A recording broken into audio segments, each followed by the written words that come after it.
യോഗി ആദിത്യനാഥിന്റെയും ബി.ജെ.പിയുടെയും ഭരണത്തിൽ ഉത്തർപ്രദേശിലെ ജനങ്ങൾ അനുഭവിക്കുന്നത് 14 മുതൽ 15 മണിക്കൂർ വരെ പവർ കട്ട്.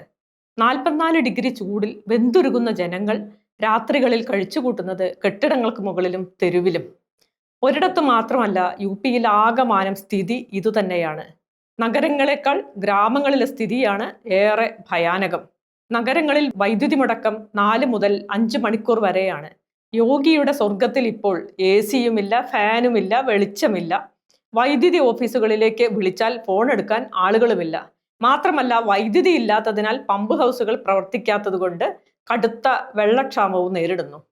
യോഗിക്കെതിരെ വാളെടുക്കുന്നത് സമാജ്വാദി പാർട്ടിയെ പോലെയുള്ള പ്രതിപക്ഷക്കാർ മാത്രമല്ല, BJP നേതാക്കളും പ്രതിഷേധവുമായി രംഗത്തെത്തിയിട്ടുണ്ട്.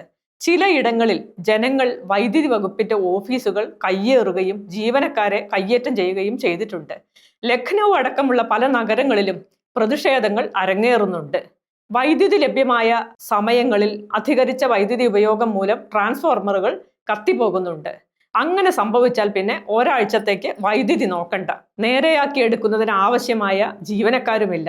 ഏറെ പ്രസിദ്ധമായ വാരാണസി പോലുള്ള തീർത്ഥാടക നഗരങ്ങളിലും സ്ഥിതി വ്യത്യസ്തമല്ല. വൈദ്യുതി വകുപ്പിൽ നിന്ന് കരാർ തൊഴിലാളികളെ പുറത്താക്കിയതാണ് വൈദ്യുതി പ്രതിസന്ധിക്ക് കാരണം. 20,000 പേരെയാണ് കഴിഞ്ഞ ദിവസങ്ങളിൽ പുറത്താക്കിയത്.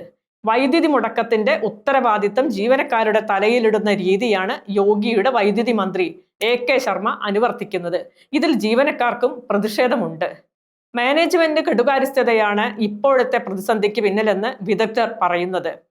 ആളില്ലാത്തത് കൊണ്ട് വൈദ്യുതി ലൈനിലെ മെയിൻ്റനൻസ് ജോലി പോലും നടക്കുന്നില്ല. അദാനി കമ്പനിക്ക് ഏറ്റവും കൂടുതൽ സ്വാധീനമുള്ള സംസ്ഥാനങ്ങളിൽ ഒന്നാണ് UP. വൈദ്യുതി താരിഫ് യൂണിറ്റിന് 7 രൂപ 20 പൈസയാണ് ദേശീയ ശരാശരിയെങ്കിൽ UPയിൽ ഇത് 3.5 മുതൽ 8 രൂപ വരെയാണ്.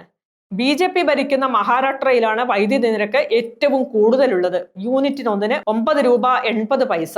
സംഘപരിവാർ സംഘങ്ങൾ മുട്ടിന് കളിയാക്കുന്ന കേരളത്തിൽ ഇത് 2.90 മുതലാണ് തുടങ്ങുന്നത്.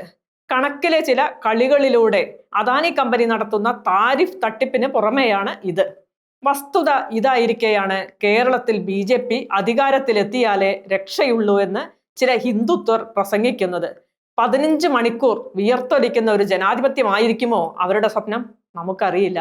എന്തായാലും നമുക്ക് UP ആവണ്ട, ആദിത്യനാഥിനെയും വേണ്ട.